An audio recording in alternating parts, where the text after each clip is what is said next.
Kazaya köyünde yaşayan Kılçık ailesinde Gagavuz dili yön planda bulunur. Kardeş, kız kardeş Arif hem Sevin, Lafet Gagavuzca yarışmasına 5 yıl sıra vardır katılırlar. Uşakların anası Olga nişanlar, ani sevgi ana diline, ana babadan çekilir. Buraya toplandı büyük Gagavuz dilini, ana dilimizi seven uşaklar. Ama uşakların sevgisi ana diline elbette gelir, anadan babadan. Onun için ben bugün ilkin kutlayırım.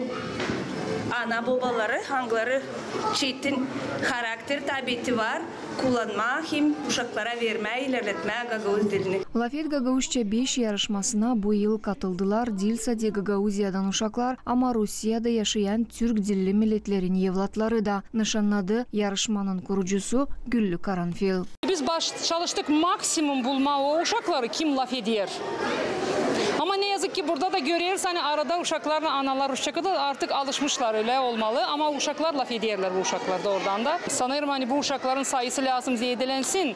Hem de tabi diş isterim söyleme, bu yıl Lafet Gagavuzca halklar arası bir aksiyon oldu. Onun adını koyduk Türkçe Söyle. Niçin Türkçe Söyle dedik? Çünkü Türk halkları, Rusya'da çok Türk halkları var bilirsiniz. Onların da dilleri kaybediyor. Onların da uşakları bizden beter laf etmeyerler. Ona göre biz yaptık.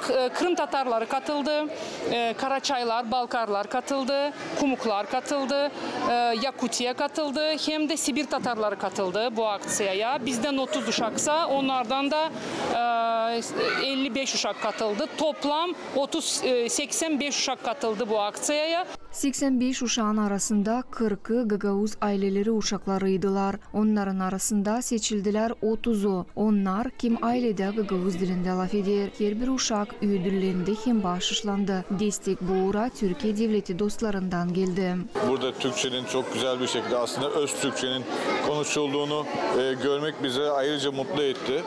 Biz de bu projeye işte çocuklarımızın gelecekte Gagavuzca ana dilini aslında öz Türkçeyi daha da ileriye taşımaları için biz de elimizden geldiğince küçük bir destekte bulunmak istedik. Gagavuzlara çocuklarına bu Gagavuz ana dilini özellikle ev içerisinde ve kendi sohbetlerinde kullanmalarını ve Gagavuzca'yı çok daha ileriye taşımalarını özellikle rica ediyorum. Çünkü gerçekten insanların öz dillerini konuşması çok güzel. Sadece Gagavuzca'nın son derece düzgün, doğru ve ısrarla konuşulmasını istiyorum.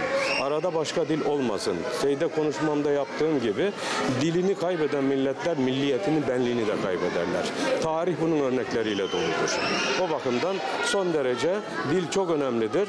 Gagavuzca'ya sevgilisi gibi sarılsınlar. Onu tavsiye ediyorum, onu istiyorum, onu rica ediyorum. Yarışmanın kurucusu nişanladı hani bu olay verdi kolaylık değil sadeyin iyilerini ayırma ama başkalarına da Gagavuz dilini öğrenme hem Gagavuzca laf etme, ihlam verme. Alena Terzi, Vyacheslav Kısa, Irina Rizunets, GRT Haberler.